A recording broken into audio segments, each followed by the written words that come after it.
L'observation de l'alliance est également présente sur deux niveaux. Il y a ceux dont l'union intime se déroule durant les 6 jours de la semaine, mais qui parviennent tout de même à respecter les règles de pureté selon la Torah sans enfreindre aucune loi. Et il y a ceux dont l'union intime ne se déroule que de Shabbat en respectant l'alliance. Ces deux niveaux correspondent à l'unification supérieure et à l'unification inférieure. C'est de l'ordre du Shaddai de Shabbat, quand arrivant au Shabbat de sa création, Dieu dit à son monde Dai assez. Lorsqu'il s'est abstenu de travail, c'est l'unification supérieure. De même, il existe la notion de Shaddai de la semaine, car même durant les jours de semaine, il existe des restrictions au travail. Cela correspond à l'œuvre de l'ange Matat, dont l'autorité s'exerce durant les 6 jours de la semaine, fait allusion au 6 traités de la Mishnah, Tikkunim, Introduction. Le nom de l'ange Matat est équivalent à celui de son maître, comme il est écrit, car mon nom est en lui. C'est l'unification inférieure, c'est-à-dire que le Saint béni soit-il s'habille lui-même en Matat tout au long des 6 jours de la semaine et dirige le monde par son intermédiaire. Voici les notions de Halacha, loi juive, et de Kabbalah. La tradition ésotérique. La Kabbalah renvoie au verset « Prosternez-vous devant l'Éternel dans la splendeur de sa gloire » Ishtachavu l'Hashem Behadrat Kodesh, dont chacune des lettres initiales forme le mot Kabbalah, alors que le verset « Acclamez l'Éternel toute la terre » Ariou l'Hashem Kol Haaretz a pour acronyme le mot Halacha, les Kavanot du Hari. Prosternez-vous devant l'Éternel dans la splendeur de sa gloire correspond à l'unification supérieure des relations conjugales du Shabbat. C'est l'alliance supérieure qui inclut l'aspect essentiel du prosternement. Comme il est écrit, les frères de Yosef vinrent et se prosternèrent devant lui. Yosef était lui-même le symbole de la splendeur et de la gloire, Hadrat Kodesh, comme il est écrit, le premier-né de son taureau fait sa splendeur Hadarlo. Quant au verset « Acclamez l'Éternel toute la terre », il correspond à l'unification inférieure, c'est-à-dire à l'union intime pratiquée durant les jours de la semaine, en référence à l'ange Matat, dont l'autorité s'exerce durant les 6 jours de la semaine, et aussi section de la Mishnah. Tel est l'emploi de l'expression acclamer Ariou au sens de sonner, terroir et de chant. Comme il est écrit du coin canap de la terre, nous avons entendu des cantiques, car Matat correspond à la notion de coin canaf dans le sens de ton maître ne se dérobera plus l'eau et canef à ton regard, car le Saint béni soit-il se revêt de lui tout au long des 6 jours de la semaine, comme cela est connu. Cela correspond au secret Razin et au secret des secrets, Razin des Razin. On parle la Torah. Les secrets correspondent à la loi Halacha et les secrets de secrets correspondent à la Kabbalah. La Kabbalah, avec un K, lorsqu'elle s'habille dans la loi, est semblable à la conduite du Saint béni soit-il pendant les 6 jours de la semaine. L'unification inférieure lorsque Dieu s'habille de Matat. Nous le voyons dans le verset cité précédemment. Gloire au juste, j'ai un secret, Razili. Razili, les mots gloire au juste, Tzvi Tzadik font allusion à la sainteté des relations conjugales qui comprennent les deux niveaux de sainteté, celui de l'unification supérieure et celui de l'unification inférieure, équivalent à la loi et Kabbalah et au secret des secrets. C'est en ce sens que nos maîtres ont affirmé que la gloire de Dieu soit éternelle. Baruch Kevod Adonai Leolam. C'est le principe des anges. C'est le prince des anges qui le déclare. Il s'appelle Matat. Son nom est plus long, mais on dit Matat parce que on n'a pas le droit de dire le nom entier. Alors, lorsque le Saint béni soit-il ordonna aux arbres de se reproduire, de donner leurs fruits selon leurs espèces, les plantes se dirent à elles-mêmes, si déjà les arbres sont grands et ne se reproduisent pas souvent, ont reçu cette injonction divine selon leur espèce, à plus forte raison les espèces petites comme nous, qui nous reproduisons plus souvent, sommes tenus de nous reproduire chacune selon notre espèce. Et le prince des anges déclara alors que la gloire divine règne à jamais. En vérité, même les grands, les gens importants dans les relations importants spirituellement, notamment, d'une certaine manière, dans les relations conjugales, pas continues mais espacées de Shabbat en Shabbat, sont prévenus par la Torah de bien veiller à respecter l'alliance. Ils doivent faire attention à se préserver, comme il est écrit, les enfants d'Israël garderont le Shabbat, les Shamer ben Israël est à Shabbat. Dans la première lettre, on pour acronyme le mot Bia, relation sexuelle, comme le rappellent les Kavanot du Harizal et d'autres termes. Même si l'union conjugale n'a lieu que de Shabbat en Shabbat, il faut garder une extrême vigilance de l'ordre de une garde. Et à plus forte raison, pour les petits, les gens simples qui entrent dans la catégorie des herbes, dont la reproduction, y compris les jours de la semaine, est fréquente, eux aussi doivent redoubler de vigilance sur le respect de l'alliance et se comporter selon les règles de la Torah, être attentifs sur l'aspect selon leur espèce. Okay. Aussitôt que le prince des anges Matat, dont le pouvoir s'exerce pendant les jours de la semaine, en lien avec les plantes et l'union inférieure, entendit cela, il ouvrit la bouche et déclara, expression du Zohar, que la gloire de Dieu, etc. Le mot gloire, précisément, kavod, car en respectant l'alliance sur les deux niveaux, cette gloire devient parfaite. Ainsi, en gardant l'alliance sur les deux niveaux, union supérieure et union inférieure, c'est-à-dire arbre et plante, grand et petit, union intime le Shabbat et union intime durant la semaine, loi et Kabbalah, les secrets, la gloire est complète comme nous le savons. Par la gloire, on mérite d'accéder à la parole qui est claire pour atteindre ainsi une compréhension profonde de la Torah. C'est ainsi que peuvent être entendues les paroles de Rabba bar bar Chana. Nous voguions une fois en bateau quand nous aperçûmes cet oiseau qui se dressait dans l'eau, qui lui arrivait jusqu'à la cheville alors que sa tête atteignait le ciel. Nous dîmes, il ne doit pas y avoir beaucoup d'eau par ici, et nous voulions descendre plus bas pour nous rafraîchir. Une voix se fit entendre du ciel et nous dit, ne descendez pas par ici, car la hache d'un charpentier est tombée ici il y a 7 années et n'a pas toujours atteint la terre, le fond de la mer. Non pas parce qu'il y a beaucoup d'eau, mais parce que les eaux s'écoulent rapidement. Rav Ashi déclara, cet oiseau est le Ziz Sadai, comme dans l'oiseau des champs, Ziz Sadai est avec moi. Et voici ce que le Rashbam va nous enseigner. A noter, parce qu'on n'a pas dit jusqu'à présent, que le Rashbam c'est un grand rabbin de la Gemara, et il est venu en rêve chez Rabbeinu et lui a dit, comment se fait-il que toi, dont le talent est exceptionnel, n'as-tu pas expliqué mes histoires que j'ai écrites dans la Gemara, parce qu'elles contiennent des secrets faramineux, fabuleux. Alors Rabbeinu lui a dit, il n'y a pas de problème, moi je vais m'atteler à ça. Et donc c'est à peu près, je crois, les 16, 17 ou 18 premières du Likutei Moharan. Les premières Torah, les premiers enseignements du Likutei Moharan, ils sont basés là-dessus. C'est pour ça que depuis le début, à chaque fin de Torah, ici on voit Rashbam, puisque finalement, c'est le... Pardon, je me suis trompé, pas le Rashbam. Rabba bar bar Chana, c'est lui le grand rabbin de la Gemara, désolé. Le Rashbam vient nous traduire et nous expliquer, d'accord. Par contre, alors, en fait, le grand rabbin qui est venu voir Rabbi Nachman, alors c'est Rabba bar bar Chana, grand rabbin de la Gemara, et lui, donc, voilà, il a demandé d'expliquer ces choses-là, chose que Rabbeinu a fait, et qui a été le début du Likutei Moharan. Voilà. Rashbam vient ici nous expliquer, nous traduire. Donc, nous aperçûmes cet oiseau, le texte se lit ainsi. Donc là, on est rendu là pour ceux qui ont perdu le fil. Nous dit, il ne doit pas y avoir beaucoup d'eau par ici. Donc, là, nous pensions que l'eau n'était pas très profonde parce qu'elle nous arrivait jusqu'aux chevilles. La hache d'un charpentier, un coupeur de bois. Non pas parce qu'il y a beaucoup d'eau, en 7 ans de parcours la hache n'avait pas atteint le fond, mais parce qu'elle s'écoule rapidement. À cause de la rapidité de la rivière, elle ne toucha pas le fond, et pas seulement parce que c'était profond.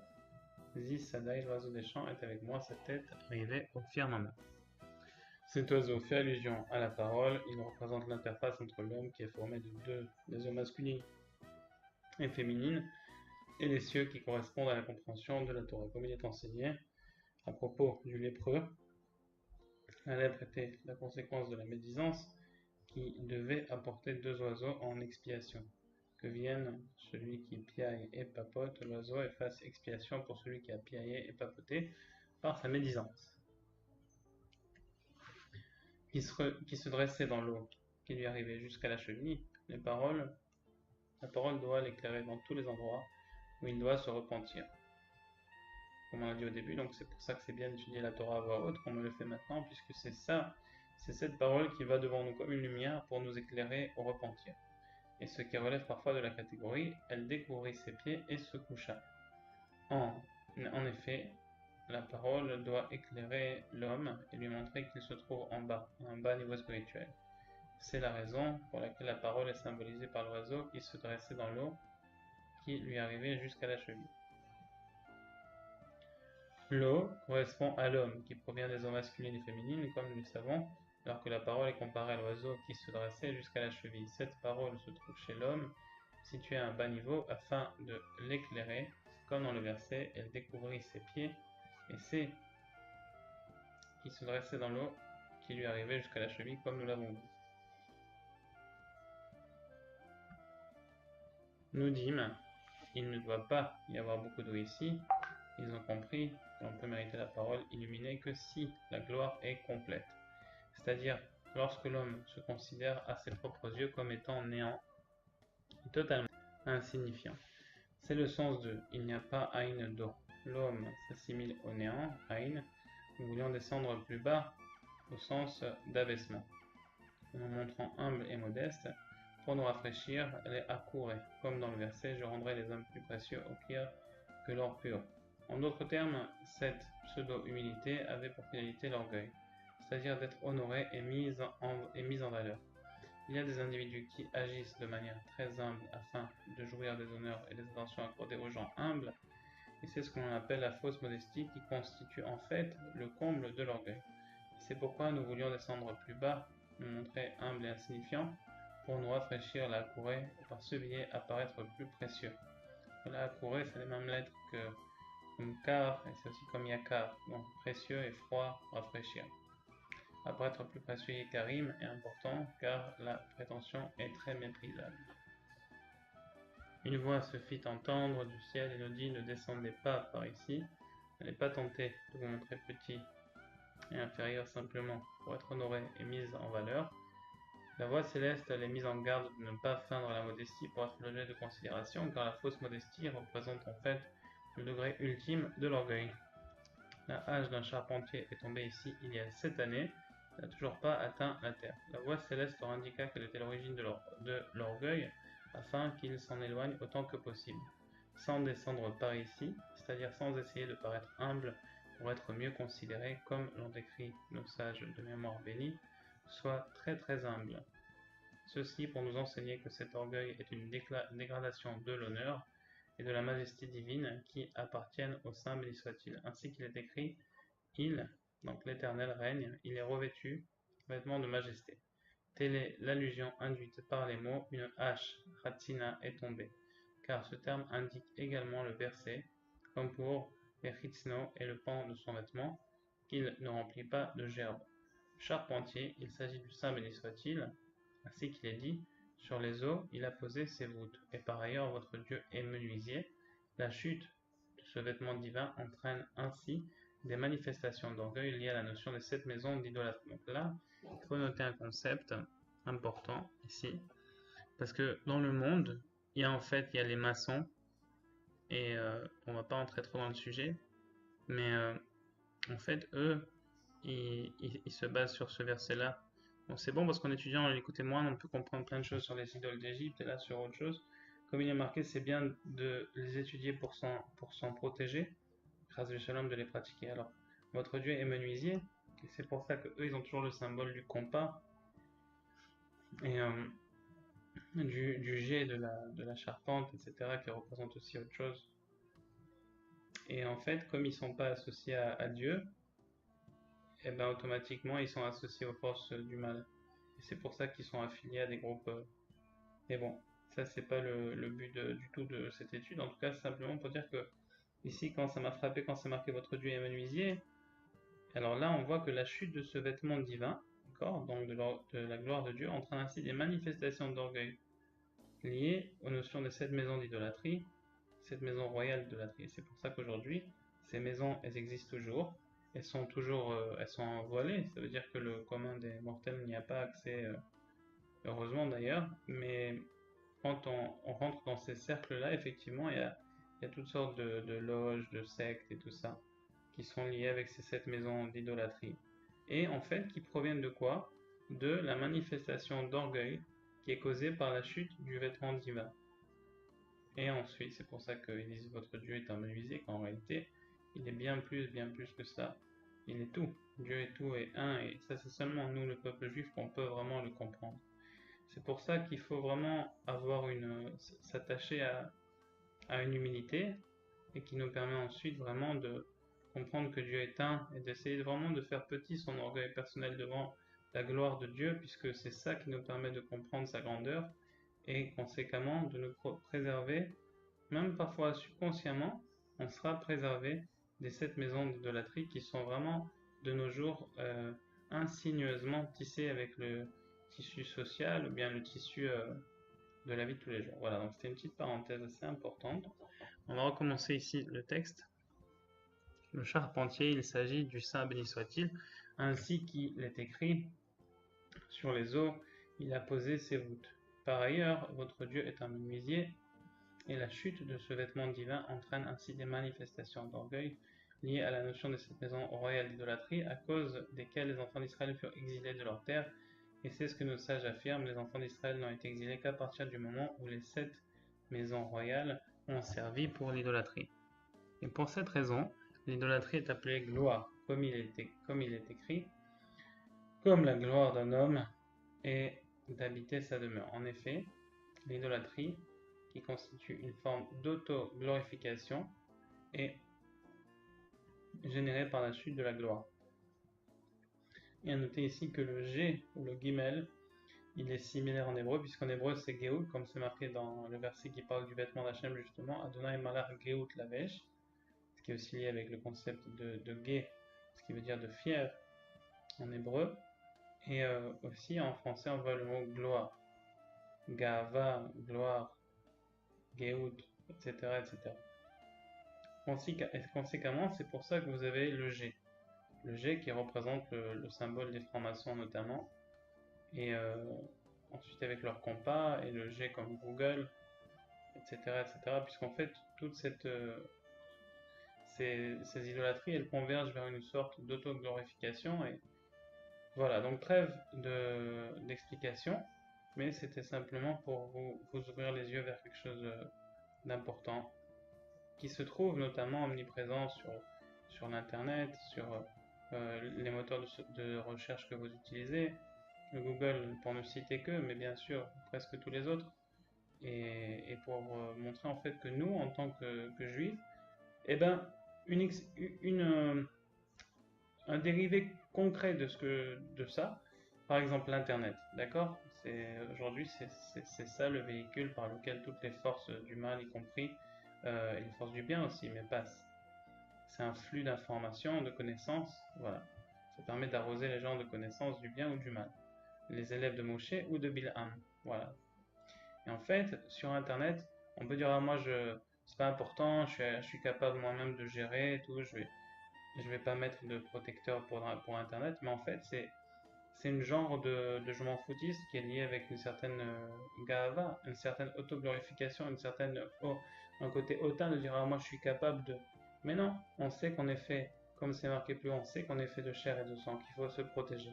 Alors le simple fait sur internet de protéger ses yeux de choses qu'il ne faut pas, notamment avec des filtres comme Internet Rimon, Native, où il y en a encore beaucoup d'autres, NetSpark, voilà, sur le téléphone comme sur l'ordinateur, eh ben, ça montre une certaine humilité.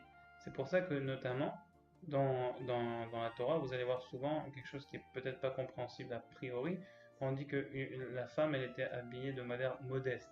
Or, le contraire d'orgueilleux, c'est modeste. Alors, qu'est-ce que ça veut dire que le fait de ne pas s'habiller de manière sexuellement attirante, ça veut dire modeste. Pourquoi? Eh ben là, vous comprenez quelque chose de très fort en fait, que, et je m'excuse d'être technique, mais c'est pour la cause, en fait, les organes génitaux, notamment du mâle et de la femelle, mais du mâle sont vraiment vus comme des idoles, parce qu'en fait, c'est par là que le serpent peut résider dans le corps, puisque le serpent ressemble à cet organe-là. Et donc cet organe-là, il peut servir même d'auto-idole. Ça veut dire que souvent vous voyez dans les cercles vraiment bas de gamme, pas chez les juifs, je parle dans la société, comment les gens vont parler de ces choses-là et tout, ils vont l'auto-glorifier. Si vous voyez ce que je veux dire. Conséquemment, autant pour un homme que pour une femme, le fait de s'habiller de manière tsniout, de manière donc pudique, on dit que ça s'appelle modeste. Pourquoi? Parce que la modestie, notamment, elle commence par là. Elle commence par le fait d'essayer, notamment au niveau sexuel, de savoir qu'on est faible, et pas de dire non, on est fort. Non, on est faible, naturellement, puisqu'on est fait de chair et de sang, et ça ne veut pas dire qu'il faut se minimiser sa volonté, sa force, et il ne faut pas non plus devenir extrême, comme on le voit parfois. Mais par ailleurs, il faut quand même réaliser qu'on n'est pas à l'abri de la faute, tout simplement. Et qu'il faut essayer de se protéger le plus possible. Et toute cette conduite qui va ensuite dériver de certaines conduites sociales, de pas trop parler entre hommes et femmes, des choses comme ça.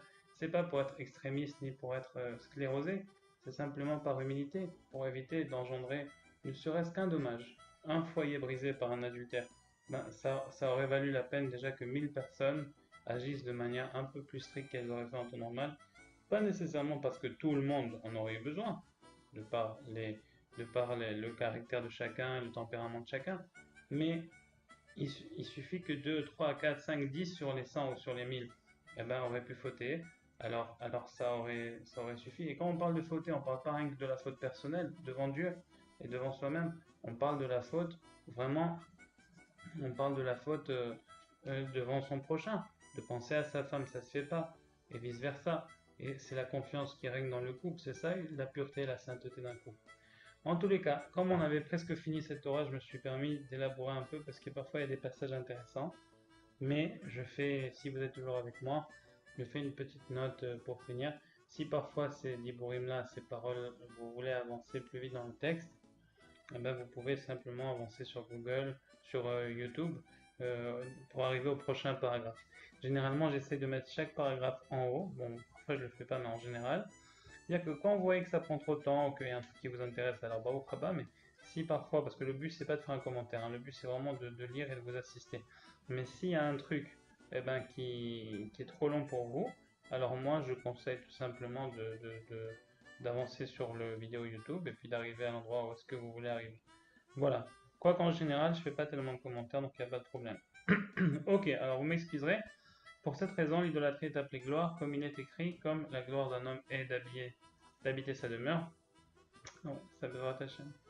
On en a le mérite. En effet, l'idolâtrie, qui constitue une forme d'autoglorification, est générée par la chute de sa gloire, les 7 maisons royales qui sont appropriées illégitimement à la gloire divine. Tel est le rapport avec cette année qui renvoie à l'orgueil aux 7 maisons d'idolâtrie. C'est-à-dire que la gloire d'un homme, c'est d'habiter chez soi, comme on a vu plus haut. Ça veut dire que ne pas avoir à courir à l'extérieur constamment pour la parnassa, mais de mériter d'avoir une entrée qui permet d'être aussi chez soi avec sa femme, ses enfants, qui est aussi une gloire et qui est aussi une forme de modestie, puisque la vraie gloire, elle est à la maison, elle n'est pas à l'extérieur. On continue. Alors, de ce fait, on est au début du paragraphe en haut, elle n'a toujours pas atteint la terre à cause de cette transgression. Nous n'avons toujours pas réintégré notre terre puisque cette faute, cet orgueil lié à la pratique de l'idolâtrie a entraîné notre exil. Et donc la hache est aussi liée avec la parnassa, la hache à couper pour la subsistance. Conséquemment, elle n'a toujours pas touché le fond, ce qui veut dire qu'en fait, elle est constamment sans yeshuvada, sans l'esprit posé. Et ça, c'est lié par le fait parfois qu'on n'a pas confiance en Dieu, et qu'on a adopté le mode d'égoïme, et qu'on a adopté ces idolâtries de dire il faut bouger. Et d'ailleurs, Rabbeinu il dit, plus une personne elle est attachée à l'idolâtrie, donc au manque de foi, qui est un synonyme, alors plus il va devoir faire d'efforts pour sa parnassa. Et plus il est attaché à la foi en Hashem le Bitachon, moins il aura besoin de faire d'efforts. Et conséquemment, il pourra rester assis chez soi, qui constitue un aspect de la gloire de Dieu.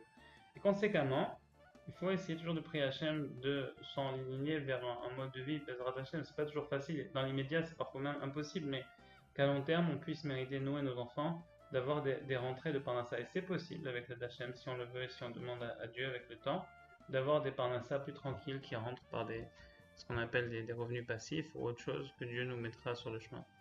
Voilà, donc là on est rendu là. Alors nous n'avons toujours pas retrouvé notre terre par la faute de l'orgueil et de l'idolâtrie, justement qui pose qu'on est obligé de faire plein de trucs pour le travail. Après genre ouais je dois aller au boulot et tout, il y a un genre d'orgueil qui vient avec ça. C'est lié, tout ça c'est lié. Donc telle est la signification de non pas parce qu'il y a beaucoup d'eau, ne va pas prétendre que la raison pour laquelle nous ne sommes toujours pas retournés sur notre terre est due au fait qu'il y a trop d'eau. En fait j'ai oublié de mentionner aussi que le fait qu'on n'est toujours pas retourné sur notre terre, c'est parce que le fait qu'on travaille beaucoup et qu'on est à l'extérieur de la maison, on n'a pas le temps d'étudier la Torah. De l'étudier aussi, de l'étudier pour nous et aussi de la transmettre à nos enfants, qui est la raison principale pour laquelle la Torah écrite a eu le droit la Torah orale a dû être écrite même si c'était interdit, parce qu'on a vu que les pères, comme on avait vu plus haut, Even, Av, Ben, n'auraient plus la force, n'auraient plus le temps surtout d'enseigner à leurs enfants la Torah à cause de l'exil d'Édom. C'est la raison pour laquelle le fait d'être constamment occupé par la parnassa, ça nous empêche de se tourner vers la Torah, nous et nos enfants, et ainsi on ne peut pas faire une vraie tchouva sur nos fautes et revenir vraiment vers Hachem, et c'est pour ça qu'on est toujours en exil. Donc c'est lié, hein. Le fait d'être en dehors de la maison des fois pour la parnassa, c'est aussi lié avec l'exil, parce que l'exil individuelle de chaque homme, de sa maison, eh ben, c'est comparé à l'exil collectif du peuple juif aussi. Donc, telle est la signification de non pas parce qu'il y a beaucoup d'eau. On ne va pas prétendre que la raison pour laquelle nous ne sommes toujours pas retournés sur notre terre est due au fait qu'il y a trop d'eau. Autrement dit, parce que les idolâtres sont trop nombreux, comme il est écrit, ces nations-là sont plus considérables que moi, comme ils sont nombreuses. Mais parce que les eaux s'écoulent rapidement. Car ces personnes courent de même que les eaux s'écoulent rapidement. Après les honneurs qui sont assimilés aux eaux, comme le précise le verset, le Dieu de gloire gronde, l'Éternel sur les grandes eaux. À cause d'elles, de ces personnes qui courent derrière les honneurs, nous n'arrivons pas à retourner sur notre terre.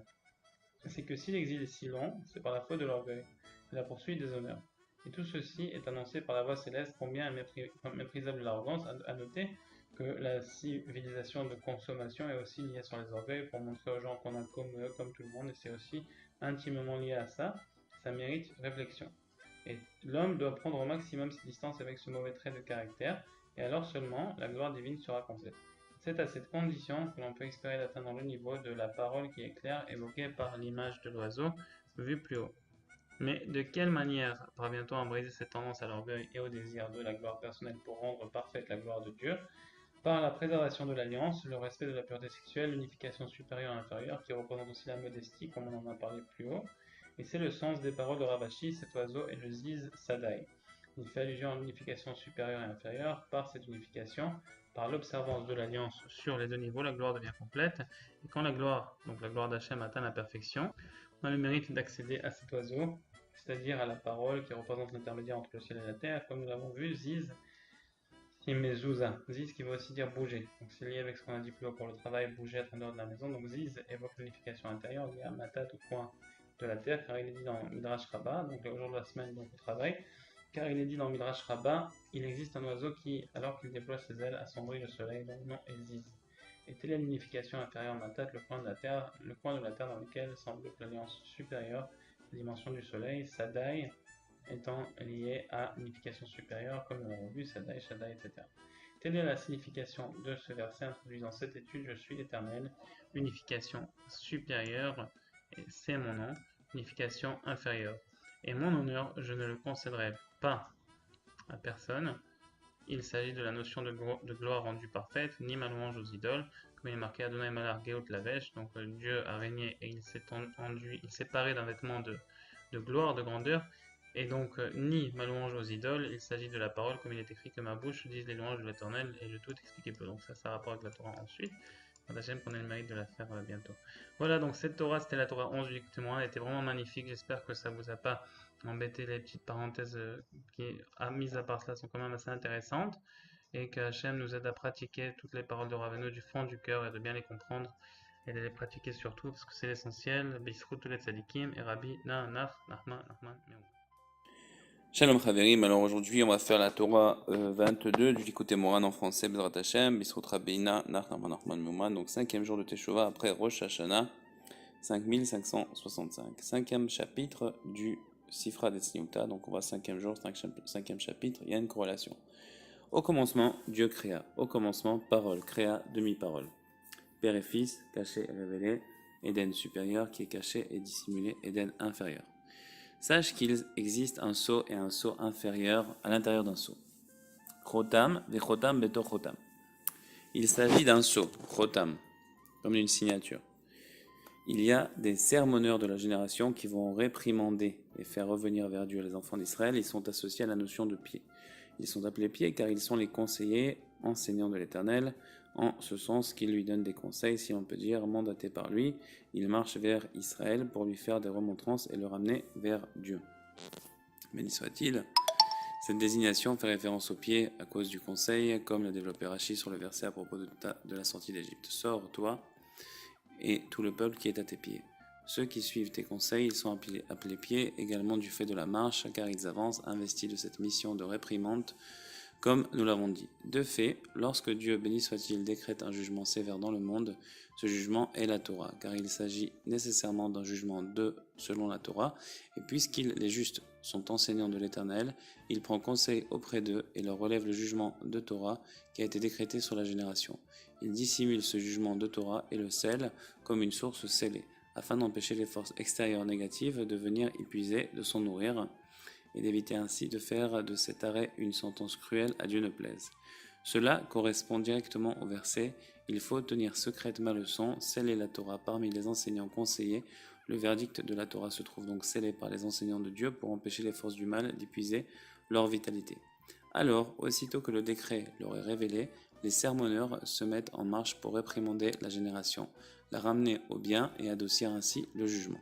Cependant, même alors qu'ils réprimandent, ils veillent à maintenir scellé et à dissimuler ce jugement de Torah pour ne pas permettre aux forces extérieures de venir épuiser leur subsistance, comme le relève le verset. Avec leur réprimande, il est scellé.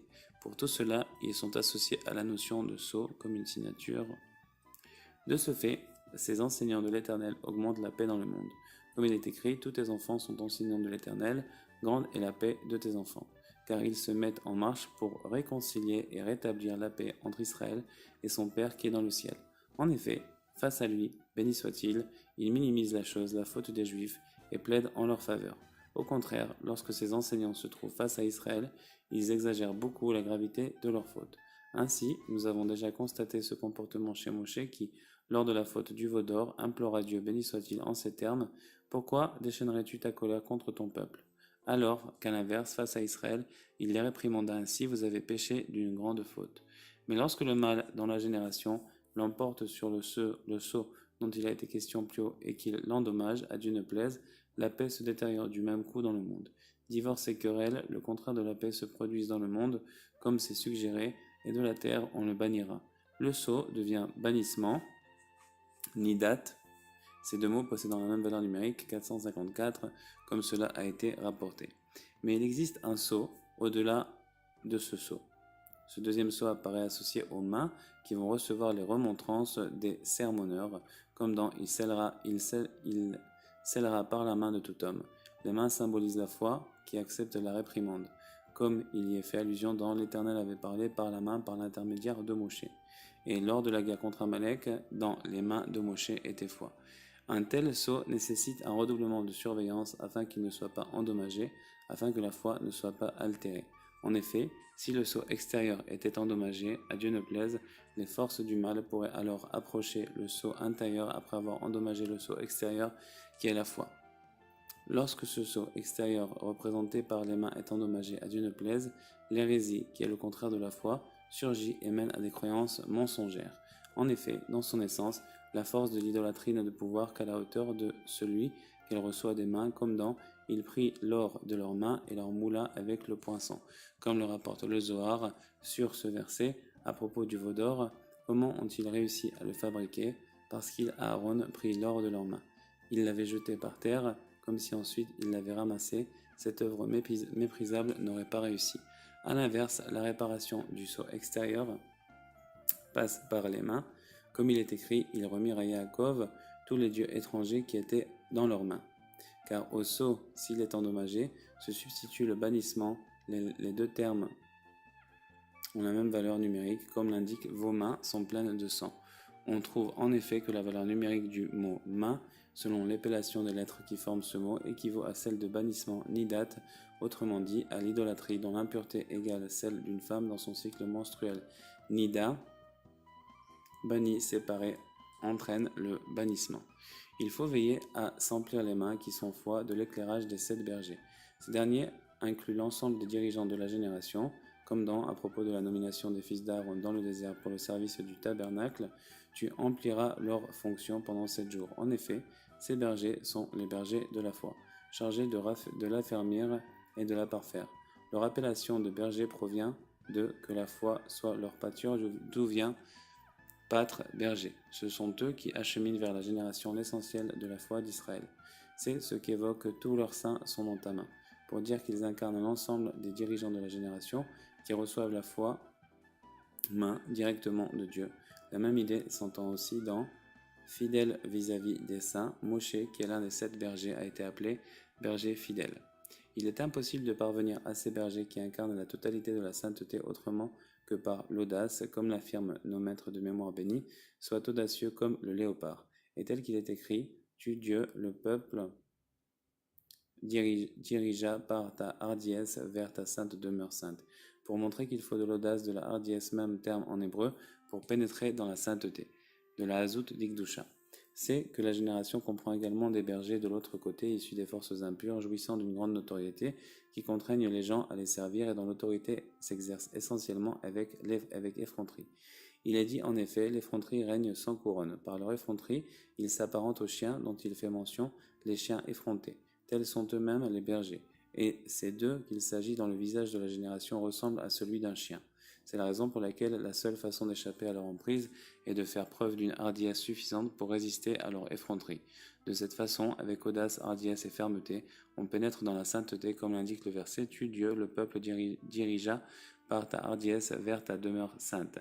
De plus, tous les sons que nous pouvons laisser s'extérioriser pour entrer dans la sainteté relèvent de la hardiesse. Qu'il s'agisse de cris, de gémissements, du son du chauffard ou de chants, bien sûr, tout cela ce sont des bruit qu'on fait pour le service divin, ils se rattachent tous à voici qu'il fait retentir sa voix d'un son de force, littéralement d'un son d'audace. En outre, tout homme doit éprouver beaucoup de compassion pour la chair du corps, de son corps. Il doit partager avec elle, sa chair, toutes les connaissances et toutes les fulgurances que l'on peut capter en son âme, afin que le corps lui aussi connaisse chacune de ses perceptions. Comme en témoigne le prophète, ne te détourne pas de ta chair à toi précisément, et contrairement au sens manifeste de ce verset où ta chair désigne les proches de ta famille. Il s'agit de ne pas se détourner de la pitié pour sa chair, pour son corps, pour soi-même. On doit éprouver en effet une très forte compassion pour le corps, prendre soin de le raffiner, le parfaire, afin de pouvoir l'instruire de toutes les lumières et de toutes les connaissances que notre âme perçoit. Car l'âme de tout homme voit et perçoit constamment des choses très élevées sans que le corps en ait connaissance. Voilà pourquoi tout homme doit éprouver une grande compassion pour la chair du corps et s'employer à la purifier de manière telle que l'âme puisse l'instruire de tout ce qu'elle voit et saisit constamment comme nous l'avons vu. Lorsque le corps atteint une telle dimension, il en fait bénéficier l'âme.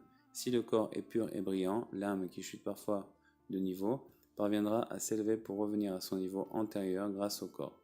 Pour être plus précis, les plaisirs du corps permettent à l'âme de se rappeler de ses propres plaisirs et de s'élever vers eux.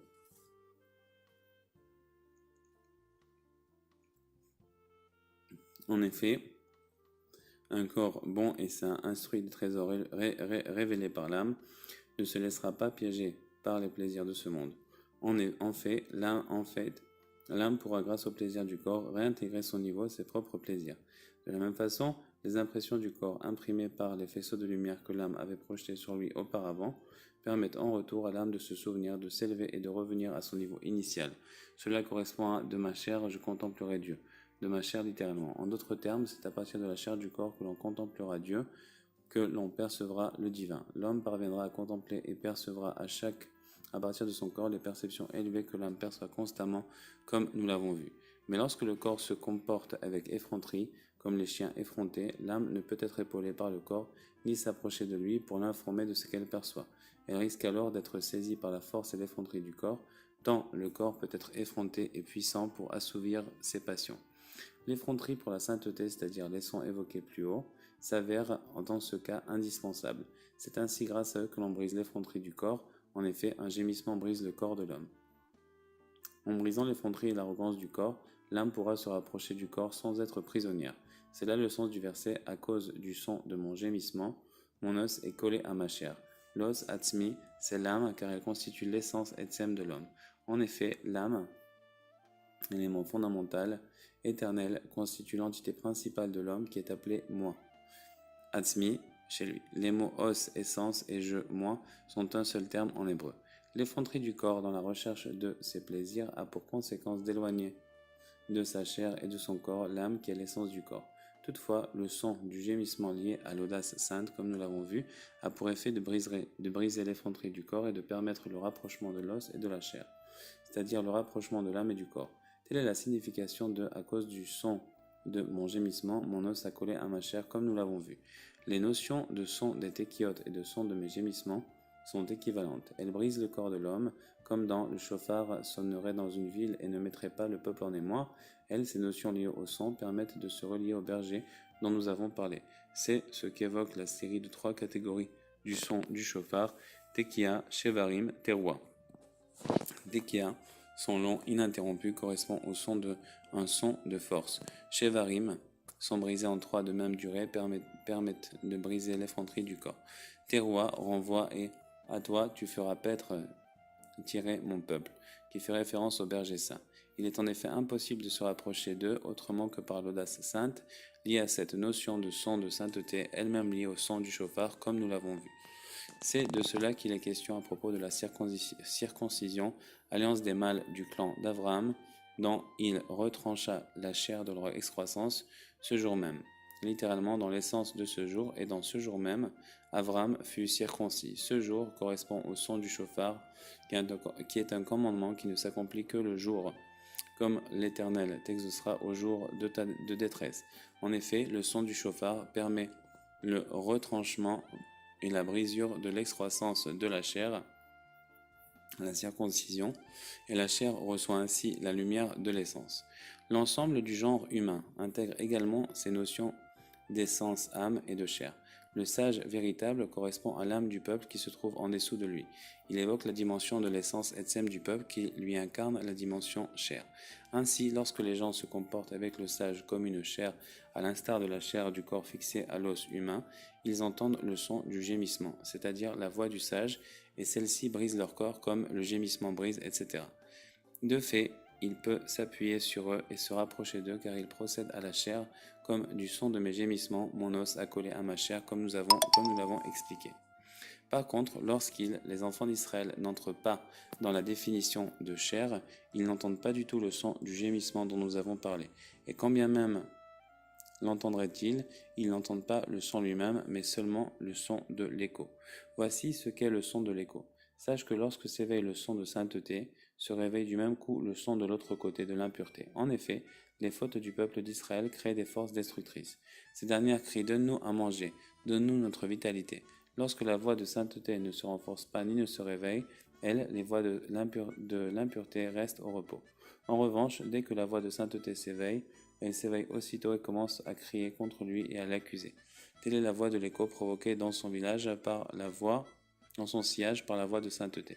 Cela correspond à si nos fautes nous accusent, littéralement répliquent en nous. Nos sages enseignent en outre que toute réplique évoque le cri, rapporté par Rashi. Autrement dit, nos fautes crient en nous véritablement en notre fort intérieur, en conséquence à l'éveil du son de la sainteté. Et cela advient en conséquence à l'éveil du son de la sainteté. Ce principe rappelle le verset rapportant les propos que la femme Tsarfite adressa à Élie « Tu es venu chez moi pour rappeler ma faute ». Tant qu'Élie ne se trouvait pas là-bas chez elle, la sainteté n'y était pas intense. Ses fautes restaient calmes. Mais dès que la sainteté d'Élie apparaissait, ses fautes étaient rappelées et s'éveillaient pour crier contre elle et l'accuser. Tel est l'objet de la prière de Jérémie. Si nos fautes nous accusent, nos fautes hurlent à l'intérieur de nous. Et même lorsqu'il nous arrive de laisser éclater un quelconque son de sainteté, nous ne méritons pas d'entendre le son de sainteté lui-même, celui qui permet de briser l'effronterie du corps. Nous n'en percevons que l'écho, le son de nos fautes qui se réveille contre la voix de la sainteté et qui crie en nous. La suite du verset nous avertit qu'un seul remède nous reste pour échapper à ces accusations. Ô Éternel, agis en faveur de ton nom. Nous demandons ainsi à Dieu, agis toi-même en faveur de ton nom et prends-nous en pitié pour ta gloire, pour ta seule gloire. Ainsi, lorsqu'on n'entre pas dans la catégorie de chair par rapport au sage, qui est de la catégorie essence-âme, on n'entend pas le son de la voix du sage lui-même, mais uniquement le son de l'écho, c'est-à-dire le son des fautes réveillées par cette voix de la sainteté. C'est ce que l'on peut comprendre avec celui qui sonne du chauffard dans un puits. Ce cas est comparable à celui qui gémit et émet des sons comme ceux du chauffard à cause de sa détresse. Tu m'as plongé dans un puits profond. Ceux qui se tiennent dehors, qui ne se trouvent pas au niveau de chair par rapport au sage, s'il a entendu le son du chauffard, il les quitte. S'il est sorti, il pourra sortir de son mal, de ses fautes. Parce que quitte en hébreu yotse, ça veut dire aussi il est sorti. C'est un double sens. Il pourra ainsi sortir de ses fautes, de son mal. En revanche, s'il a entendu seulement l'écho du son du chauffard, il n'est pas quitte, il ne s'en sortira pas, il n'est pas libéré du mal, comme nous l'avons expliqué plus haut. En résumé, ce même principe se vérifie au niveau individuel pour le son de son propre gémissement, autant que pour le son du gémissement du sage au niveau collectif. On va dire aussi autre chose. Ici, c'est marqué ailleurs, Arem ka shofar kolecha, éveille ta voix comme le son du chauffard. Et il faut savoir que Na'anach Nachman, donc le chant nouveau, est l'aspect du chauffard comme rapporté ailleurs. Ainsi, un exemple personnel, pendant des années et des années, ce nom se trouvait devant moi à Ouman ou ailleurs, mais je l'avais vu, mais je l'avais jamais vraiment j'avais jamais vraiment fait attention à la clarté de ce nom pendant près de 10 ans. Et ensuite, un jour, quand c'était le moment, alors ce nom, je l'ai vu, je l'ai compris, on m'a parlé, et j'ai commencé à le chanter moi-même, et clairement. Et donc à ce moment-là, ce nom est sorti de la bouche, et ce nom nous aide à sortir de notre mal. Par ailleurs, euh, on peut être en face de ce chauffard, de ce bruit du chauffard, de ce nom, du Shir Hadash, et le voir comme une chanson, comme une mélodie ou comme un bruit, sans vraiment voir sa valeur. Donc c'était juste une petite parenthèse pour expliquer un peu au niveau personnel comment je l'ai vécu, puisqu'il a dit que chaque personne doit rapporter la Torah de Rabbeinu à son vécu à lui-même. Et donc je crois que là c'était vraiment ma team, et aussi pour nous enseigner à tous de faire ainsi. Et chacun de rapporter la Torah de Rabbeinu à soi-même, puisque c'est ça qu'il veut. Pas seulement qu'on lise la Torah, mais bien qu'on lise la Torah de Rabbeinu et qu'on la rapporte à nous-mêmes.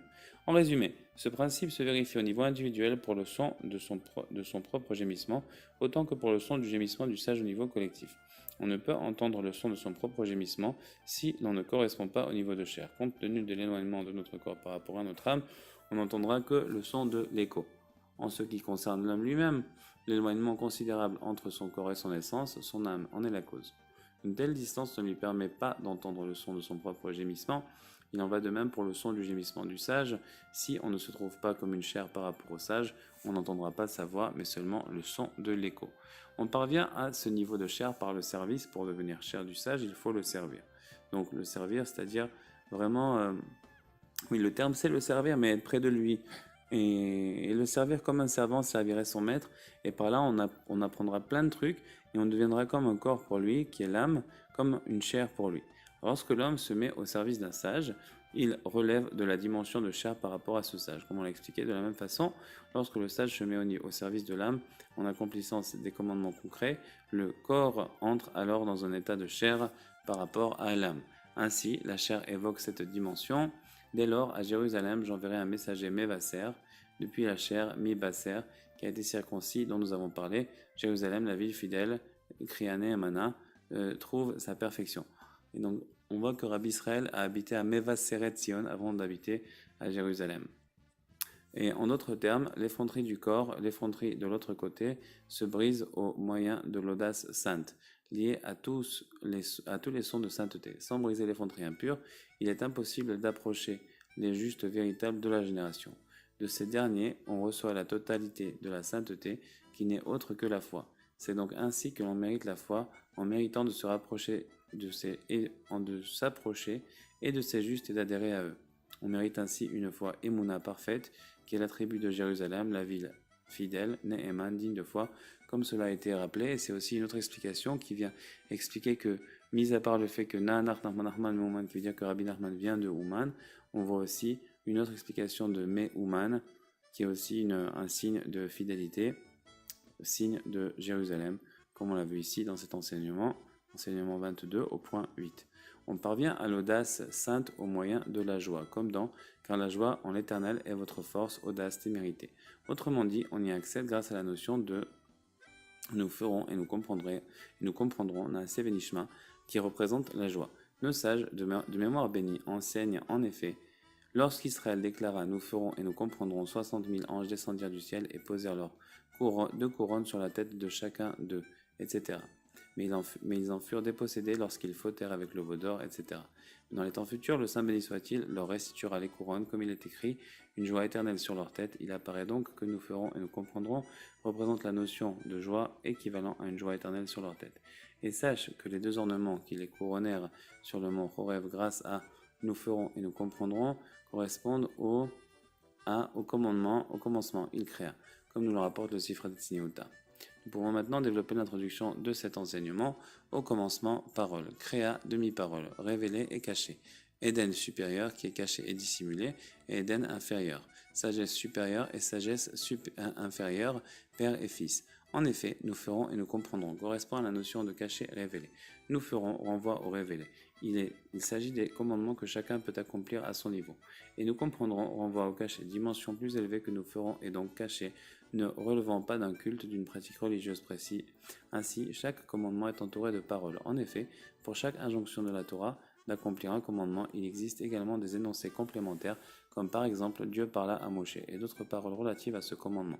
Le culte, la pratique religieuse accompagnant ces paroles de Torah et qui sont des annexes au commandement évoquent le nous comprendrons, c'est-à-dire l'aspect caché.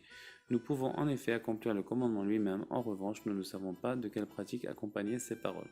Il s'agit en fait de la dimension de nous comprendrons, une dimension cachée. Il s'agit ici des notions de Torah et de prière. Nous ferons correspond à la Torah, c'est-à-dire à ce qui est révélé, ce que l'on sait accomplir. En revanche, nous comprendrons correspond à ce qui nous est caché, comme les paroles de la Torah qui entourent chaque commandement sont de l'ordre du caché, comme nous l'avons vu. Ces paroles que nous ne savons pas utiliser pour servir Dieu, béni soit-il, sont de l'ordre de la prière, puisque cette dernière est dévotion, attachement à Dieu. En effet, la compréhension, entendre, dépend du cœur. Comme il est écrit, tu donneras à ton service un cœur qui comprend, entend. De plus, le service du cœur, c'est la prière. Autrement dit, ce service demande un travail d'annulation devant l'infini et d'attachement à l'infini. L'infini représente ce que l'on peut saisir et ce que l'on peut saisir, c'est-à-dire les paroles annexes de Torah entourant les commandements rappelés plus haut en tant que dimension cachée comme on l'a vu, correspondant à la prière, à l'attachement, adhésion à Dieu, qui est l'annulation devant l'infini. On retrouve ce nous ferons et nous comprendrons à chaque niveau spirituel et dans chacun des mondes. À un niveau individuel, chacun possède en effet une dimension nous ferons liée à la Torah qui lui est révélée et une dimension nous comprendrons cachée liée à la prière comme nous l'avons vu. Le nous comprendrons tel d'un tel parvenu à un niveau plus élevé que le précédent niveau auquel il était devient nous ferons et il découvre alors une nouvelle dimension de nous comprendrons. Il en va ainsi de niveau en niveau. Chaque homme, selon son niveau, possède ainsi une dimension nous ferons et nous comprendrons. Il existe une dimension nous ferons et nous comprendrons dans chaque monde. Ainsi, ce qui relève de nous comprendrons dans ce monde-ci devient un nous ferons dans le monde des astres, dans les mondes supérieurs. Et eux-mêmes ont un nous comprendrons plus élevé. Il en va ainsi d'un monde à l'autre. Cette évolution du statut des connaissances qui passe de révélé à caché, de niveau en niveau et de monde en monde correspond également aux notions de Torah de l'Éternel et sa Torah. Torah Tachem Betorato, comme c'est marqué dans la Gemara Avodazara 19a, la Torah de l'Éternel représente ce qui est caché. Les choses cachées appartiennent à l'Éternel notre Dieu. Lorsque l'homme atteint un niveau supérieur, elle devient alors sa propre Torah, car nous le comprendrons, s'est transformé en nous ferons. Les choses révélées nous appartiennent à nous et à nos enfants. Comme on dit la Torah de Rabbi Meir, la Torah de Rabbi Nachman, etc. Les choses cachées appartiennent à l'Éternel notre Dieu, correspond à nous comprendrons. Les choses révélées nous appartiennent à nous et à nos enfants, correspond à nous ferons. C'est pourquoi la suite du verset pour l'éternité, pour accomplir toutes les paroles de cette Torah, désigne l'évolution progressive qu'il nous incombe de passer dans un monde pour lequel nous comprendrons, deviendra nous ferons. Pour accomplir toutes les paroles de cette Torah, les paroles de la Torah font référence aux paroles gravitant autour du commandement, telles que Dieu parla, associé à nous comprendrons, le transformant en nous ferons. Tel est le sens de pour l'éternité, littéralement au monde, car l'homme doit progresser et évoluer de niveau en niveau et de monde en monde, pour accomplir précisément, pour faire qu'il y ait à nous ferons. Toutes les paroles de cette Torah, ce sont les paroles de Torah qui entourent le commandement, de l'ordre des choses cachées, de nous comprendrons comme nous l'avons vu. Elles devront être transformées en nous ferons et prendre l'aspect de choses révélées. De fait, chaque homme doit progresser de niveau en niveau et de monde en monde, afin de parvenir à chaque fois à des dimensions plus élevées de nous ferons et de nous comprendrons, de telle sorte que les notions de nous comprendrons, de cachet, de prière, de parole de Torah autour du commandement et de Torah de l'Éternel se transforment chez lui en nous ferons, en révélé en Torah et en sa Torah. Il parviendra ainsi à une dimension plus haute de nous comprendrons, etc. Ainsi, à chaque fois, l'homme devra s'élever d'un degré à l'autre et d'un niveau à l'autre jusqu'à parvenir au point initial de la création, c'est-à-dire le début du monde de l'émanation. Là aussi, dans le monde de l'émanation se trouve une notion de nous ferons et nous comprendrons. Mais la dimension de nous comprendrons qui s'y trouve est la vraie Torah de l'Éternel. En effet, la Torah de l'Éternel relative à chacun des autres mondes et à chacun des autres niveaux n'est appelée ainsi que dans un sens métaphorique. Cette appellation de Torah de l'Éternel n'y est justifiée qu'à cause de son voilement subjectif et temporaire, car elle devient sa Torah dès que l'homme y parvient. Par contre, la dimension de nous comprendrons, qui se trouve au début du monde de l'émanation, constitue réellement la Torah de l'Éternel, puisqu'il n'existe rien de plus élevé. tout n'y est que Torah de l'Éternel à proprement parler. Ensuite, lorsque l'homme se fond dans l'infini, le nous ferons devient la dimension de Torah de l'Éternel dans l'absolu, et nous comprendrons est la dimension de prière de l'Éternel. Il existe en effet une Torah de l'Éternel, comme l'évoquent nos sages de mémoire bénie, suivent des paroles des sages, citant des commandements accomplis par Dieu, sa Torah. Je l'ai accompli la Torah en premier, et le Saint béni soit-il, habille ceux qui sont nus et rend visite aux malades, etc. Ou par ailleurs, d'où voyons-nous que le Saint béni soit-il porte les téphilines, etc. Il existe d'autre part également une prière de Dieu, comme nos sages le rappellent. D'où savons-nous que le Saint béni soit-il prie du verset « Je les comblerai de joie dans la maison de ma prière ». Nous constatons ainsi qu'il existe. Du verset « Je les comblerai dans la joie dans la maison de ma prière ». Nous constatons donc qu'il existe à la fois une Torah de l'Éternel et une prière de l'Éternel. Et lorsque l'on parvient au mérite de se fondre dans l'infini, sa Torah devient véritablement la Torah de l'Éternel. Et sa prière devient véritablement la prière de l'Éternel. C'est en ce sens que nos maîtres ont enseigné toute personne qui invoque la miséricorde divine en faveur de son prochain, tout en ayant besoin de la même chose, sera exaucée en premier. En effet, si cette personne a besoin de la même chose mais ne la réclame pas pour elle-même, c'est parce qu'elle se situe dans une dimension d'abnégation dans la dimension initiale, c'est-à-dire antérieure à la création. Et comme elle se trouve dans la dimension initiale, elle est donc exaucée en premier. A priori, ceci ne se rattache pas parfaitement avec ce qui figurait précédemment. Mais en réalité, ce sujet est bien expliqué pour qui l'approfondit un peu. Il est rappelé plus haut et également plus bas que la notion de prière de l'Éternel correspond à l'idée de ce qui précède la création. Il s'agit de l'infini et du commencement. Dans la mesure où cette dimension s'apparente au concept du néant, de la précréation, nul ne peut aspirer à la mériter hormis celui qui correspond à la dimension d'abnégation. C'est celui qui fait preuve d'une humilité véritable et qui s'annule de manière absolue, comme s'il ne faisait pas partie du monde jusqu'à se fondre dans l'infini. Là se trouve la dimension de la prière de l'Éternel.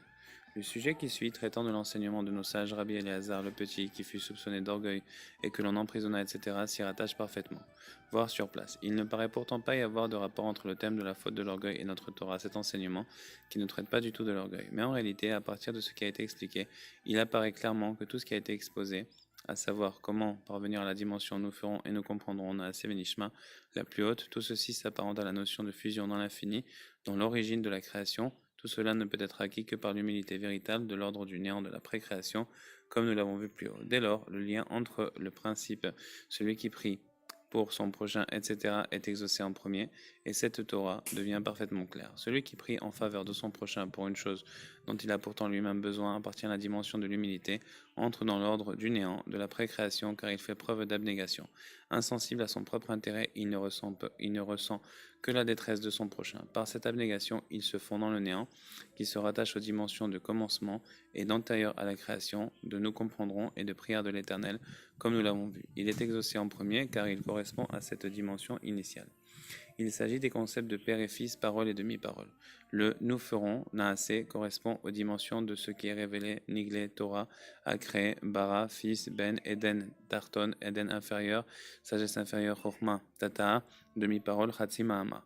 Tout cela relativement au nous comprendrons, benishma, qui correspond aux dimensions de au commencement, bereshit, parole, mahamar, entière. Sagesse supérieure, Eden supérieur, Père, prière, ce qui est caché. En effet, chaque niveau comparé au niveau qui lui est supérieur est considéré comme une demi-parole.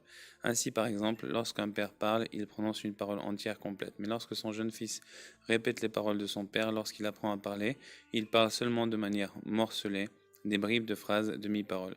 Il en va ainsi pour chaque niveau par rapport au niveau qui lui est supérieur. Le niveau inférieur, lui correspond comme une demi-parole. De même, le niveau qui lui est supérieur correspond à une parole entière relativement à lui. Et ainsi de suite pour chacun des niveaux. En effet, tous les êtres humains, les animaux, les oiseaux, les plantes et tout ce qui compose ce monde ne constitue que la dimension d'une demi-parole par rapport au monde qui se trouve au-dessus de ce monde. Tous ces éléments ne se présentent que comme les métaphores des choses qui leur sont supérieures. Il en est ainsi de monde en monde, et il en va de même pour l'ensemble de la création vis-à-vis de ce qui la précède. Cela évoque le concept de la demi-parole, car la perfection demeure essentiellement dans l'infini, là où se trouve la parole entière de manière absolue. Tel est l'enseignement du Sifra d'Etsniuta. Il créa bara, qui désigne la globalité de la création, et constitue une demi-parole relativement au commencement Bereshit. Ce dernier terme est associé à ce qui précède la création. Le terme il créa est effectivement formé des 3 premières des 6 lettres qui constituent au commencement. Il correspond également à la dimension de prière qui, comme au commencement Bereshit, peut se lire craignant la honte, Yare Boshet, Tikkunim, et sont les traits de celui qui s'en élève en prière. Ces notions de crainte et de prière se trouvent confirmées dans Qui craint Dieu est digne de louange, prière, qui est une parole entière. Et c'est aussi la raison pour laquelle la foi est appelée Jérusalem, comme vu plus haut, car c'est de au commencement, Bereshit, que vient sa construction. Jérusalem correspond à la crainte, Ira et parfaite Shalem. On y trouve la crainte et on y trouve la plénitude. Donc ici on parle de foi, qui s'apparente à Meuman, Jérusalem, Yerushalayim, Bereshit. C'est aussi comme le commencement de l'année.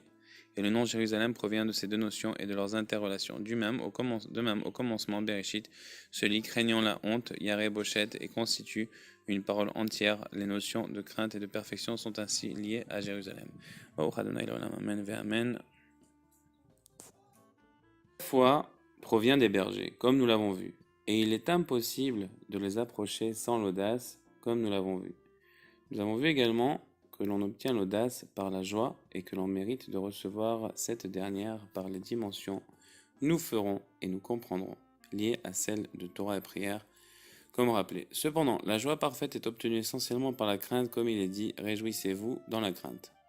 En d'autres termes, la joie et l'allégresse passent avant tout par la prière. Cette dernière correspond à la notion de crainte, comme nous l'avons expliqué, ainsi qu'à nous comprendrons et à parole complète. De là provient l'essence de la plénitude, comme nous l'avons vu. Il en découle que la construction de la foi, associée à Jérusalem, ville fidèle, digne de foi, s'acquiert essentiellement par la prière, associée à la crainte et à la parole entière, comme nous l'avons vu. Pour cette raison, la foi est appelée Jérusalem dans le sens de crainte, ira et perfection ou entière Shalem.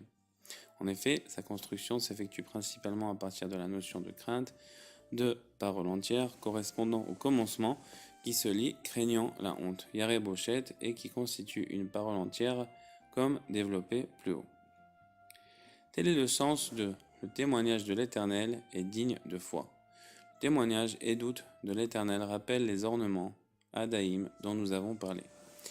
Digne de foi, car par ce témoignage ornement se construit la foi. Tel est le sens de la bénédiction accordée par Yaakov à Yosef avant sa mort. D'ici un berger, Pierre d'Israël. Le Targum traduit Pierre Even car père Av et fils Ben, et ceci est vraiment une parole entière puisqu'elle inclut le fils avec le père.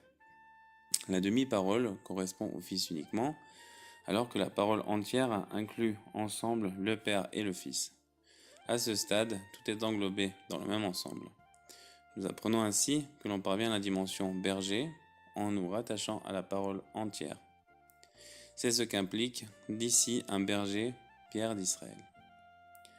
Toutefois, une descente doit précéder une élévation. Si l'on désire passer d'une dimension nous ferons et nous comprendrons à une autre dimension nous ferons et nous comprendrons de niveau supérieur. En effet, la chute est la finalité de l'élévation. Comme l'enseignent nos maîtres, David ne devait pas commettre cette faute avec Bathsheba. Les enfants d'Israël ne devaient pas commettre cette faute avec le veau d'or. Mais Dieu, béni soit-il, fit en sorte qu'ils tombent dans ce piège pour le bien du monde. Et comme il l'explique, pour enseigner le repentir. C'est ce que nous enseigne, dans le même ordre d'idées, cet obstacle sous tes mains. Nos sages interprètent cet obstacle comme se référant aux paroles de Torah sur lesquelles une personne ne se tient debout sans qu'elle les fait trébucher, comme le Pétek par exemple, parole de Torah que seul peut maîtriser celui qui a trébuché dessus, voire qui les a transgressés. Parole de Torah correspond aux énoncés annexes aux commandements, tels que Dieu parla à Moshe, etc., comme nous l'avons expliqué, relevant de ce qui est caché, de nous comprendrons, et de la prière, comme nous l'avons vu. Ne se tient debout, il s'agit de la dimension de prière, puisqu'il n'est d'autre position debout, que la prière. La Hamida, debout, également appelée Tefila, prière, est la partie centrale et essentielle des 3 prières quotidiennes. Cet enseignement décrit la nécessité de trébucher du fait de la transformation des paroles de Torah depuis une dimension nous comprendrons vers une dimension nous ferons. Cette transformation a pour effet que la position debout qui correspond à la prière devient sur elle, c'est-à-dire qu'apparaissent les dimensions position debout de prière et de nous comprendrons d'un niveau plus élevé. Nécessairement, dès que le nous comprendrons antérieur devient nous ferons, apparaît un nouveau nous comprendrons plus élevé, comme nous l'avons vu. Ce processus est donc impossible sans qu'il provoque un trébuchement des équilibres. Tel est le sens du verset. En ce jour, on recherchera le péché d'Israël, mais il sera annihilé. Car au temps futur, seul le repentir demeurera, et grâce au repentir, les péchés seront transformés en mérite. Les fautes d'Israël deviendront Torah. Voilà pourquoi les péchés seront alors recherchés. En effet, on recherchera les péchés d'Israël dans l'espoir d'en trouver encore pour le transformer en Torah. Et ça, on le fait par le Pétek avec Tanar Rahman Mouman qui inverse tout le mal en bien, tous les péchés en mérite, comme il est marqué ailleurs. Mais il sera annihilé. Il s'agit de la fusion de tous les péchés dans le néant, autrement dit dans l'infini, là où les péchés sont transformés en mérite grâce au repentir. Il est question ici de la notion de chute comme finalité de l'ascension dont nous avons parlé plus haut. Tel est donc le sens du verset « Reviens Israël, car tu as trébuché par ton péché ». Le repentir a pour effet de transformer les péchés en ce qui s'apparente à une notion d'obstacle, qui est la Torah comme expliqué plus haut. C'est là l'explication de la Mishnah. Yehuda, fils de Théma, dit « Sois audacieux comme la panthère ». De fait, il nous met en garde au sujet de l'audace sainte. Dans ce sens, il enjoint à l'homme de faire preuve d'audace comme la panthère pour affronter tous ceux qui s'opposent à son service divin, à Dieu ne plaise. Mais immédiatement après, suit une description de la gravité des dommages causés par l'audace venant du côté du mal et son interdiction. C'est ce qui apparaît ensuite. Il avait coutume de dire une personne effrontée audacieuse ira en enfer, etc. C'est qu'il y a matière à se tromper, à Dieu ne plaise. En effet, d'une part, l'audace est nécessaire pour la sainteté, car il est impossible d'approcher véritablement la sainteté sans faire preuve d'audace, comme nous l'avons vu. Le sage l'affirme lui-même, soit audacieux comme la panthère. Mais d'autre part, l'audace peut s'avérer extrêmement néfaste au point de mener en enfer. Il est question de celui qui manifeste de l'effronterie sans la réserver à la sainteté, à plus forte raison, s'il utilise cette effronterie contre la sainteté et fait preuve d'insolence, par exemple envers ceux qui craignent Dieu. Cette forme d'effronterie est particulièrement détestable au point que l'enfer en est la punition.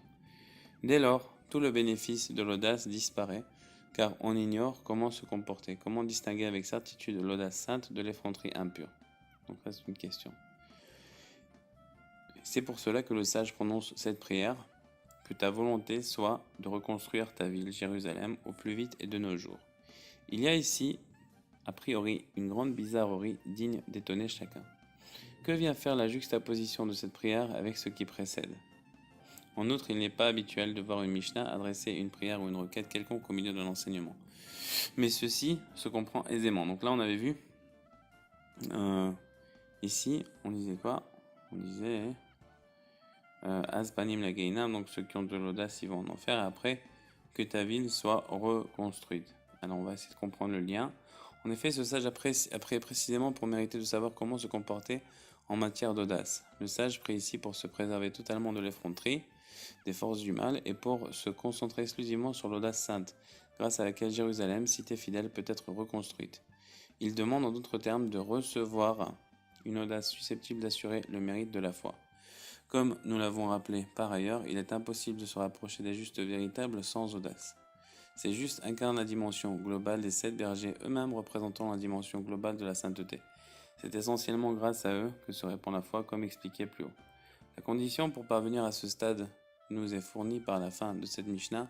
Donne-nous notre part dans ta Torah. Pour cela, nous devons saisir la dimension de nous ferons et nous comprendrons, qui consiste à faire du nous comprendrons un nous ferons, c'est-à-dire de transformer la Torah de l'Éternel en sa Torah pour l'intérioriser et en faire sa propre Torah, lorsque nous avons le mérite de parvenir à la Torah de l'Éternel, comme nous l'avons déjà vu. Et ça, entre autres, ça se fait par le fait de transformer les Torahs en prières, donc de prier à chaque fois qu'on a fini un enseignement, de l'étudier, alors de prier pour que Akadosh Baruch Hu puisse il puisse faire qu'on a le mérite de le pratiquer, et ainsi on mérite de faire rentrer les Mekifin à l'intérieur, et la Torah d'Hachem devient notre Torah. Alors là, ici, on va continuer, c'est marqué, c'est ce que signifie « Donne-nous notre part dans ta Torah ». Le sage prie pour que notre part, ce qui est devenu notre part dans la Torah, du niveau de sa Torah et de nous ferons, devienne dans ta Torah, dans la Torah de l'Éternel, en son sens absolu. Il prie donc pour mériter de se fondre dans l'infini divin, comme nous l'avons vu, pour mériter de saisir la Torah de l'Éternel, de l'ordre de nous comprendrons. Nous avons déjà vu que cela permet d'accéder à la joie et, par là, à l'audace de sainteté, comme nous le montre le verset, car votre audace fait la joie de l'Éternel. C'est ce dont il s'agit dans les paroles du Tana Yehuda ben Tema. Et celui qui éprouve de la honte ira au paradis. En effet, cette audace sainte découle véritablement de la honte. En voici la démonstration. Nous avons déjà vu que l'audace sainte s'obtient grâce à la joie et à l'allégresse dans le verset, car votre audace fait la joie de l'Éternel. Et de cette allégresse de l'Éternel s'obtient grâce à nous ferons et nous comprendrons. Nous avons vu également que la joie parfaite passe principalement par la crainte, par les notions de nous comprendrons et de prière. La crainte est liée à la honte. Il en ressort donc que cette audace sainte résulte de la honte, découle un sentiment de honte. De plus, celui qui éprouve de la honte ira au jardin d'Éden. Cette audace sainte liée à la honte évoque Éden, l'aspect du Éden supérieur, qui correspond à nous comprendrons à la crainte et à la prière comme nous l'avons vu. C'est donc pour parvenir à cette audace sainte qu'il, le Tana Yehuda ben Tema, pria ainsi que ta volonté, que ta ville soit reconstruite, etc. Ce qui précède explique le passage suivant. Éléazar Zera, le petit, portait des chaussures noires. On lui demanda « Que fais-tu » Il répondit « Je porte le deuil de Jérusalem ». Il portait le deuil de Jérusalem, cité digne de foi. Il s'endeuillait pour la dégradation de la foi. Il portait donc des chaussures noires afin de montrer que le sceau inférieur, celui des pieds, était brisé, que le sceau s'était transformé en sang de menstruation. Des chaussures noires pour indiquer la détérioration des pieds qui était devenu du sang menstruel car ce noir était initialement rouge. Cette situation provient essentiellement de la détérioration de la foi. En effet, le principal est la foi, donc l'essentiel, c'est la foi comme rappelé plus haut. La foi correspond à la dimension du sceau des mains dont nous avons déjà vu que les mains symbolisent la foi. C'est pourquoi le sceau des pieds se retrouve endommagé du même coup, car le principal est la foi, comme vu plus haut. Ils lui dirent « Depuis quand es-tu si important pour porter le deuil, etc. » Autrement dit, ils le suspectèrent d'orgueil et lui firent savoir qu'il était responsable d'avoir endommagé les pieds du fait de son arrogance, comme dans « Que le pied de l'orgueil ne m'atteigne pas ». En effet, l'orgueil endommage les pieds, comme le signale, toute personne qui fait preuve d'orgueil s'apparente à celui qui repousse le pied de la présence divine. Le soupçonnant d'orgueil, ils l'enfermèrent. En effet, la sanction de l'orgueil est l'emprisonnement, comme l'enseigne nos sages de mémoire bénis, si l'homme est orgueilleux, le saint béni soit-il, le rabaisse, comme il est écrit, et ils sont enchaînés prisonniers. En résumé, la punition pour l'orgueil et l'enfermement, voilà pourquoi ils l'emprisonnèrent. Il leur dit, posez-moi une question difficile, ou est-ce moi qui vous questionnerai ? Par cette question, il leur proposa un test, un paradoxe destiné à leur prouver qu'il est un sage digne de porter le deuil de Jérusalem et de la foi. Si je suis orgueilleux, je ne serai pas en mesure de vous répondre, puisqu'il est dit « Toute personne orgueilleuse perd sa sagesse ».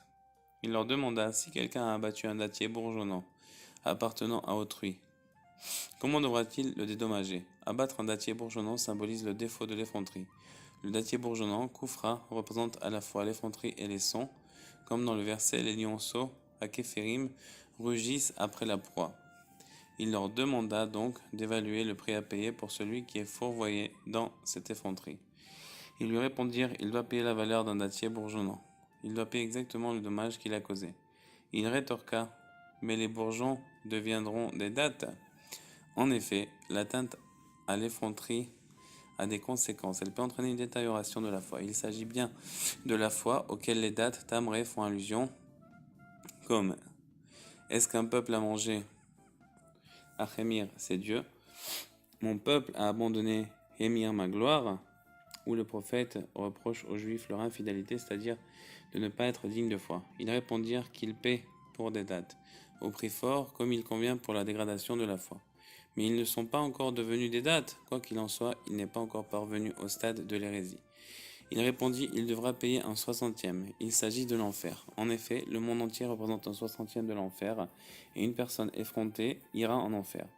Nous le savons par la transformation des châtiments effectués par Abraham notre Père en asservissement aux nations. Seul le châtiment pour effronterie demeurera à l'enfer plutôt.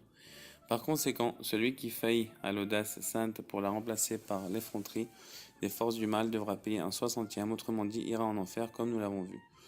De plus, l'audace de sainteté correspond au mois de Tishri. C'est pourquoi ce mois est appelé le mois de fermeté, dans le sens de puissance et d'audace, car à cette période, le peuple juif crie de sa voix et fait entendre le son du chauffard, et tous ces sons correspondent à l'audace comme il a été rappelé. C'est pourquoi les deux sceaux, inférieur et supérieur, pieds et mains, sont scellés et fixés durant cette période, un sceau à l'intérieur d'un sceau. En effet, l'audace sainte permet d'acquérir la foi, qui correspond au sceau des mains, ce qui permet ensuite de recevoir les remontrances des sermonneurs de la génération, et cela correspond au sceau des pieds comme nous l'avons vu. Tels sont ces deux sceaux, un sceau intérieur, un sceau à l'intérieur d'un sceau. Tishri consiste en ces deux sceaux. Sa valeur numérique correspond à 2 fois celle de sceau plus 2. De plus, la raison pour laquelle la joie d'Israël apparaît durant le mois de Tishri est que l'audace s'acquiert par la joie, comme nous l'avons vu, car votre audace fait la joie de l'Éternel. Ce verset fait spécifiquement référence à Rosh Hashanah, qui ouvre le mois de Tishri, puisqu'on a l'audace de prier malgré le jugement, et c'est quelque chose de très cher aux yeux d'Hachem, surtout quand on va chez le tzaddik. Chez Rabbi Nachman, voilà. Omission relative à cette Torah. Les thématiques développées plus haut à propos du verset en conséquence Ekev de votre écoute à ces lois. Le mot en conséquence, Ekev, renvoie au pied, parce que Ekev ça veut dire le talon en hébreu, et ces derniers font référence aux sermonneurs, comme nous l'avons déjà vu, ceux qui font les réprimandes, la Torah en hébreu. Et c'est à ceux-là que l'on dévoile les lois, et ce sont eux qui réprimandent la génération. En conséquence de votre écoute de ces lois signifie donc votre écoute de ceux qui correspondent au pied, autrement dit, votre écoute de ceux qui sermonnent. Votre écoute de ces lois, il s'agit des jugements, décrets pesant sur Israël, car c'est à eux, aux sermonneurs, qu'ils sont révélés, comme nous l'avons vu. Ils font donc l'objet de leur réprimande vis-à-vis de la génération. Tous les sons sont un aspect de l'audace. La voix du sermonneur correspond au son du chauffard, ainsi qu'il est écrit, comme le chauffard fait retentir ta voix. Son et voix sont le même mot, il en va de même pour le son d'un instrument de musique. Ceci est évoqué dans jouer harmonieusement la sonnerie du chauffard ou de la trompette. Le son de la musique renvoie donc à la sonnerie terroir et au chauffard. Cette notion est à rapprocher de « et tu feras paître, mon peuple » comme nous l'avons vu. À l'époque de Rabban Gamliel, la Torah de la génération s'élevait jusqu'à celui de nous comprendrons et de prière. Pour cela, nos sages enseignent, au temps de Rabban Gamliel, on étudiait la Torah debout. Or, la position debout correspond à la prière, comme nous l'avons vu. Et de ce fait, à la mort de Rabban Gamliel, la gloire de la Torah disparut, comme l'ont affirmé nos sages de mémoire bénis. La notion de nous ferons et nous comprendrons se retrouve dans chaque monde. Pour les anges, il y a aussi un nous ferons et un nous comprendrons. Comme il est écrit, bénissez l'Éternel, vous ces anges, héros puissants, qui exécutez sa parole pour entendre le son de sa parole. Et comme l'enseignent nos maîtres de mémoire bénis, qui a donc révélé ce secret à mes enfants, secret que seuls les anges du service divin utilisent. Comme le dit le verset, héros puissants, etc. Il est impossible de se rapprocher de la sainteté sans faire preuve d'audace, comme il est écrit, sois audacieux comme le léopard, ainsi que cela a été développé plus haut. De même, nos maîtres de mémoire bénis ont enseigné la Torah n'a été donnée à Israël que parce qu'il est audacieux. Aussi parce que Israël, ça veut dire qu'il s'est battu avec Dieu, qu'il s'est battu avec un ange, tu vois. Donc de ce côté-là, ça veut vraiment dire qu'Israël est audacieux dans le sens qu'il peut se battre avec Akadosh Baruch Hu en prière. Ça veut dire se battre pour Hachem, mais aussi se battre avec Hachem en prière, puisque on peut renverser des décrets qu'Hachem a donnés, on peut les renverser à notre avantage et à son avantage à lui, bien sûr. Nous, on est la honte. Le verset le répète 2 fois, mon peuple n'aura plus honte et il n'y aura plus jamais honte. Et le jardin d'Éden et l'enfer se trouvent dans ce monde-ci véritablement. Il est toutefois impossible d'y accéder à cause du froid qui se situe au nord comme au sud. En outre, la souffrance relative à la honte est très forte. Elle dépasse le châtiment de l'enfer. De plus, à toutes les souffrances vécues dans ce monde s'ajoute la douleur de la honte publique que nous ressentons du fait de la présence des autres. Car devant autrui, on a honte de souffrir. De même, au temps futur, la honte fera beaucoup souffrir au point que chaque juste sera brûlé par le dé de son prochain. Il aura honte de ne pas avoir atteint le niveau de son prochain. Malheur pour cette honte, malheur pour cette opprobre, comme l'ont révélé nos sages de mémoire bénie à propos de la différence de niveau entre Moshe et Yoshua.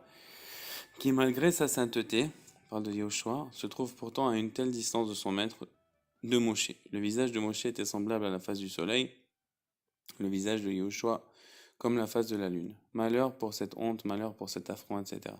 À plus forte raison, combien grande sera la honte des pécheurs à Dieu ne plaise. Et même si l'on se situe à un niveau qui ne justifie aucune honte devant quiconque, comme le Tzaddik Ahmed par exemple, qui est au niveau le plus haut, chez les hommes, alors on éprouvera de la honte envers le Saint béni soit-il. En effet, le Saint béni soit-il accomplit toute la Torah comme nos maîtres l'ont enseigné, décrivant le niveau d'accomplissement des commandements réalisés par Dieu lui-même. Le Saint béni soit-il enterre les morts, etc. Le Saint béni soit-il rend visite aux malades, etc. Ainsi que les autres commandements que nos maîtres ont répertoriés comme accomplis par le Saint béni soit-il. En outre, le Saint béni soit-il prie, comme l'enseignent nos sages de mémoire bénie. D'où savons-nous que le Saint béni soit-il prie et quelle est sa prière? Que telle soit ma volonté, etc. Évidemment, que telle soit ma volonté, que ma miséricorde l'emporte sur ma colère, etc. Évidemment, le Saint béni soit-il accomplit les commandements de la Torah et prie de façon optimale, telle qu'il lui sied. Combien éloigné se trouve de la Torah et de la prière de ce juste, de la Torah et de la prière de Dieu, béni soit-il. En effet, chacun sert Dieu selon son niveau, de nous ferons et nous comprendrons, c'est-à-dire selon son niveau de Torah et de prière, comme nous l'avons vu. Lorsque Rabbeinu commença à enseigner cette Torah, il débuta avec le sujet exposé ici, concernant le paradis et l'enfer, et la souffrance découlant de la honte, etc., comme il apparaît plus haut. Et il continua jusqu'à aborder les sujets de la Torah et de la prière de Dieu lui-même, tel qu'il apparaît ici. Après ces introductions, il passait de sujet en sujet jusqu'à terminer tout cet enseignement précédé. Mais lorsque je retranscris cet enseignement en sa présence, il inversa quelque peu la chose et m'ordonna de commencer cet enseignement par le sujet du sceau à l'intérieur d'un sceau. Dieu seul connaît son intention. Que Dieu soit exalté au commencement et à la fin, de nous avoir aimés et désirés, et de nous avoir transmis la Torah, et de nous avoir donné le mérite de conclure le Sifra d'Etzniuta, le livre de la pudeur. Nous élevons à présent nos mains devant notre Dieu, afin qu'il se place à notre droite pour débuter et achever les secrets suprêmes enfouis dans Savé Deve Atuna, les anciens d'Athènes. C'est très très puissant. Et on va commencer cette Torah qui parle de ô combien est mauvaise l'amour et le stress liés à l'argent et comment ça peut affecter le visage de quelqu'un. Et vous verrez comment c'est magnifique dans le prochain vidéo. Et que Dieu nous bénisse, Bisrut Rabbina, qu'on ait le mérite de terminer toute la Torah de Rabbi Nachman, de la pratiquer et de l'enseigner, que tout l'homme Israël soit béni de sa Torah pour l'éternité. Amen.